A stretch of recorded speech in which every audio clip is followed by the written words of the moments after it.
pagi Bu Septi. Bagaimana kabarnya?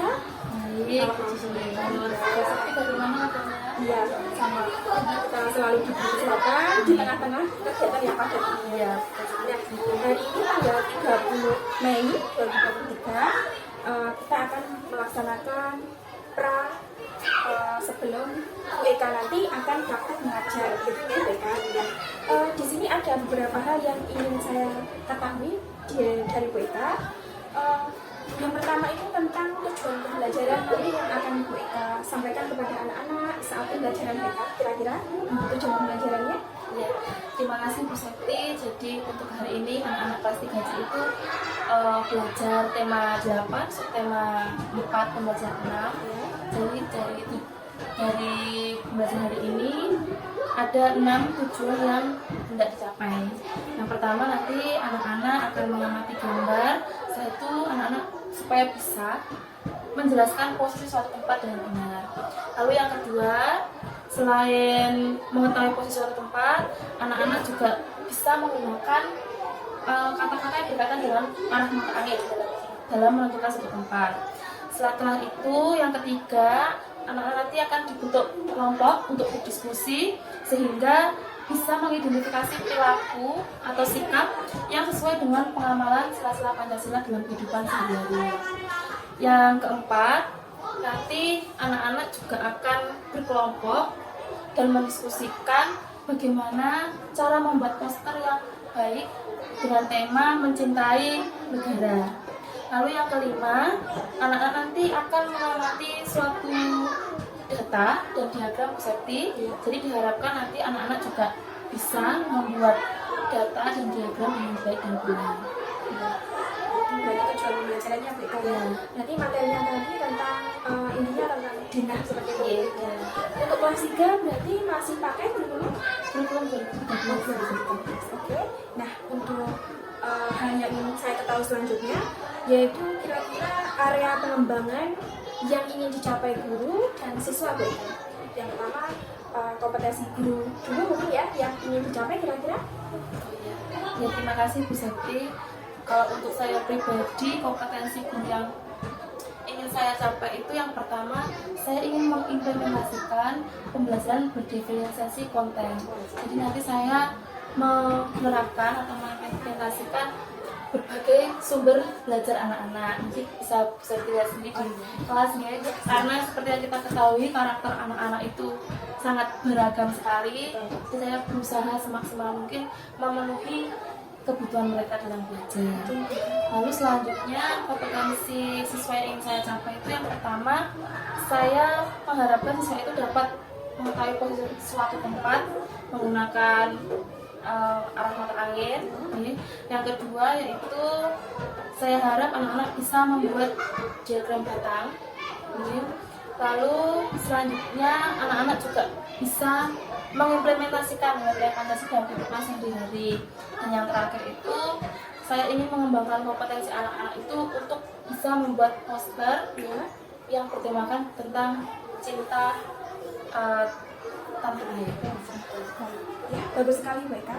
Nah, selanjutnya untuk menindaklanjuti dari tujuan pembelajaran tadi dan area pengembangan yang tidak dicapai, kan selalu ada strategi khusus yang disiapkan. Kira-kira apa Mbak Eka? Kalau selama ini strategi khusus yang saya pakai itu yang pertama, sebagai guru kita pastinya harus terus belajar ya Bu. Iya, betul. Terus belajar dari berbagai sumber belajar. Kalau selama ini saya mencoba mengikuti dekat-dekat tentang pembelajaran berdiferensiasi, meskipun kadang hanya sekilas-sekilas bisa dia dengan kesibukan kita. Lalu yang kedua, saya mengikuti komunitas praktisi. Kebetulan kan di sekolah kita setiap hari Sabtu itu ada komunitas praktisi di mana kita saling bertukar praktik baik yang ada di kelas. Seperti itu bisa lebih. Lalu untuk strategi dalam pembelajarannya memakai? Kalau kali ini kita memakai kooperatif learning. Jadi nanti siswa berkelompok seperti itu Ya, berkelompok. Untuk pembelajaran dalam materi denah ini kan harus selalu ada pengetahuan prasyarat untuk siswa ya. Jadi sebelum kita mengimplementasikan pembelajaran mengenalkan denah, jadi pengetahuan apa dari siswa yang harus dipunyai? Oh iya, terima kasih Bu Septi. Kalau pengetahuan awalnya itu sudah kita laksanakan di pembelajaran sebelum-sebelumnya. Ya. Jadi yang pertama itu anak-anak sudah saya kenalkan untuk mengetahui arah-arah mata angin dulu, 4 arah mata angin seperti itu. Setelah itu anak-anak juga sebagai modal awal mengamati lingkungan sekolah. Jadi sudah tahu letak-letaknya gedung-gedung atau ruang-ruang yang ada di sekolah menggunakan arah-arah mata angin. Baru kali ini kita akan membuat denah yang kotak-kotak itu berdasarkan arah mata angin. Baik, obrolan kita sudah lengkap sekali, lalu sudah banyak informasi yang saya dapat. Habis ini kita nanti melakukan proses pembelajaran BK, nanti saya dampingi untuk lebih mengetahui proses pembelajaran anak yang memadai kreativitasnya. Seperti itu kan? Iya. Mari BK.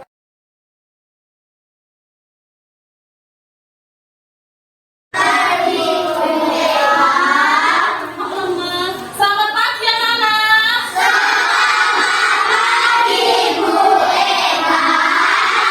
Bagaimana kabarmu hari ini? Bu Eka juga baik kabarnya ya. Nah anak-anak, sudahkah semangat hari ini untuk belajar? Sudah. Sudah semangat belum? Nah, coba yang sarapan pakai nasi siapa? Nah. Yang sarapan pakai roti siapa? Ada semua pakai nasi ya. Ada tadi yang bilang belum sarapan tadi siapa? Kenapa belum sarapan?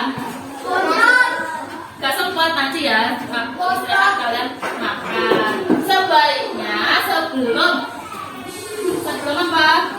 Sebelum belajar itu harus sarapan. Oke ya. Nah anak-anak, untuk mengawali pembelajaran kita hari ini, silakan Safa dipimpin dulu doa.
Posisi suatu tempat, ya.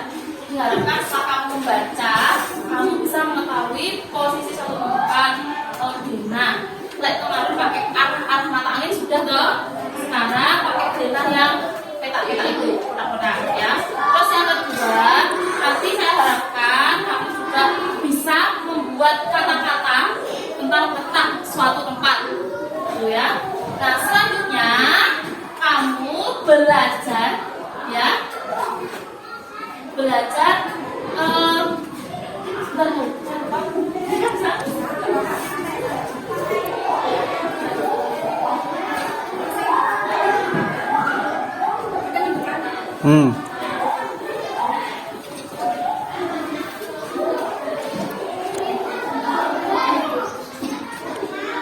Yang ketiga, kamu nanti akan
Selamat pagi Bu Eka. Selamat pagi, Bu Septi. Bagaimana kabarnya hari ini? Puji syukur baik, Bu. Bagaimana kabar Bu Septi? Ya, alhamdulillah sama-sama baiknya Bu Eka. Karena kita akhir-akhir ini juga disibukkan dengan pekerjaan ya Bu Eka ya.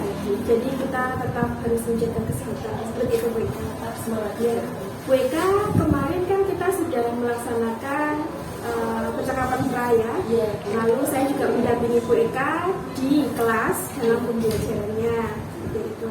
Nah, pada pasca pembelajaran seperti ini, mumpung kita bertemu nih Bu Eka ya, mungkin dari percakapan ini nanti Bu Eka ada yang mau ditunjukkan seperti itu Bu Eka?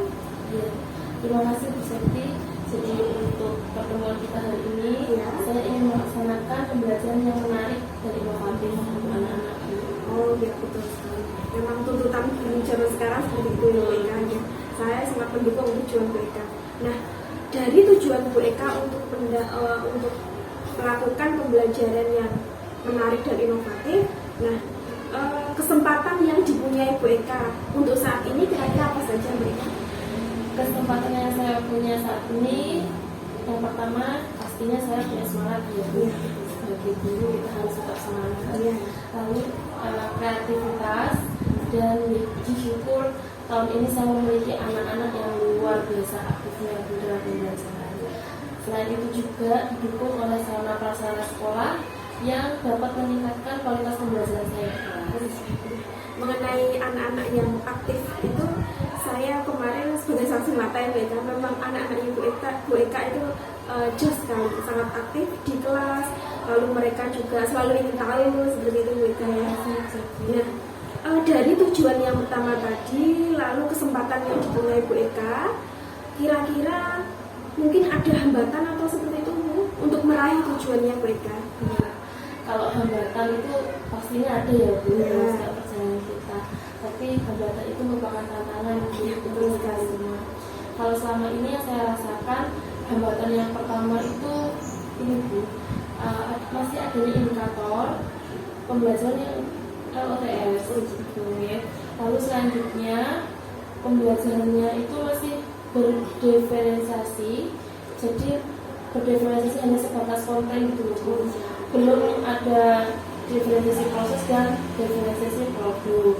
Dan selain itu juga masih belum bisa optimal dalam menggunakan model pembelajaran yang saat ini belum. Bukan sekarang itu lagi tren-trennya PJBL ya Bu. Ya, project yang Bu Eka. Ya Bu Eka, dari rancangan skenario pembelajaran AKRPP yang kemarin Bu Eka kirimkan ke saya, memang sempat saya lihat Bu Eka, memang dari RPP yang Bu Eka susun itu memang indikator pembelajaran dan tujuannya itu masih mencapai ranah berpikir rendah siswa seperti itu Bu Eka. Jadi untuk kedepannya saya punya rencana Bu, yaitu mengikuti pelatihan maupun diklat. Sekarang ini kan banyak sekali ya Bu pelatihan-pelatihan online baik dari kementerian maupun dari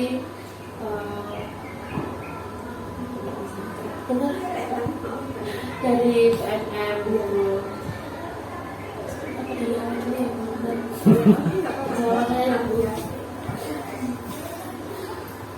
Iya Bu Septi. Jadi untuk kedepannya saya berencana Bu untuk selalu mengikuti pelatihan maupun diklat. Sekarang itu kan banyak sekali ya Bu, wadah-wadah atau diklat-diklat secara online dari kementerian maupun misalnya juga seperti PMN seperti itu maupun sumber-sumber lainnya. Kalau selain itu juga saya mengikuti diklat atau pelatihan dari komunitas praktisi Bu. Kan setiap Sabtu sekarang kan kita mengadakan komunitas praktisi gitu. Untuk materi-materinya itu yang berkaitan dengan kekurangan atau hambatan saya Bu dalam belajar. Selain itu juga saya selanjutnya merencanakan untuk melakukan bimbingan kepada kepala sekolah. Kita kan punya pimpinan ya Bu, jadi selanjutnya kita juga perlu bimbingan dari kepala sekolah. Selain itu juga ini Bu yang sering saya lakukan juga sharing bersama guru kelas 3 maupun dengan guru-guru lainnya supaya kalau lalu saya juga rencananya aktif untuk melihat referensi-referensi pembelajaran sekali ya Bu, variasi dari topik pembelajaran di buku. Iya Bu Eka, ya memang kita sekarang hidup di zaman digital ya. Jadi seperti pelatihan-pelatihan yang diinginkan Bu Eka itu terdapat semua di internet, lalu juga di YouTube itu juga banyak contoh-contoh dari pembelajaran yang Bu Eka inginkan. Selain itu, seperti yang Bu Eka katakan tadi, kita bisa sharing, bisa minta masukan kepada bapak kepala sekolah, lalu dengan teman-teman kita, apalagi rekan kita yang satu kan Bu Yuvita sudah menjadi guru penggerak. Ya Bu Eka, bagus sekali. Lalu Bu Eka, dengan semua rencana-rencana Bu Eka tadi dan ingin meminimalisasi hambatan yang terjadi, pada dasarnya manusia kan, apalagi kita sedang sibuk-sibuknya Bu Eka, terkadang kan takutnya atau menjaga kita dari suatu kelupaan atau kealpaan. Mungkin ada teman kita atau seseorang yang bisa membantu Bu Eka untuk mengingatkan. Ya Bu Eka, Tentunya ada Bu, kita nggak bisa sendiri ya. Iya, Kalau biasanya itu saya saling sharing, saling mengingatkan itu sama Bima, ya, ataupun juga dengan guru kelas segalanya dia Bu. Jadi kita semua itu saling berbagi informasi, saling mengingatkan untuk terus mengikuti kelas untuk pelatihan-pelatihan. Iya. Jadi nanti Bu Ilma dimintai bantuan untuk mengingatkan Bu Eka gitu Bu. Iya.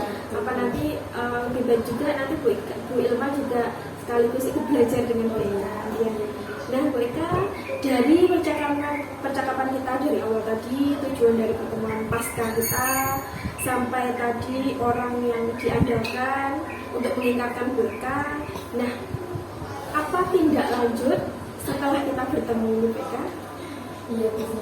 Jadi tindak lanjut yang akan saya lakukan pastinya dari coaching kemarin, masukan-masukan resepsi, saya akan mencatat dulu. Jadi mencatat apa saja hambatan dan kekurangan saya dalam melaksanakan pembelajaran. Setelah itu saya akan terus semangat belajar, mungkin melalui diklat-diklat juga bisa saling bertukar pengalaman dengan guru-guru lainnya. Lalu mungkin Bu Ilma tadi bisa menjadi tindak lanjut juga loh Bu. Oh iya. Jadi nanti membantu untuk mengingatkan Bu Eka. Seperti itu ya Bu Eka. Ya.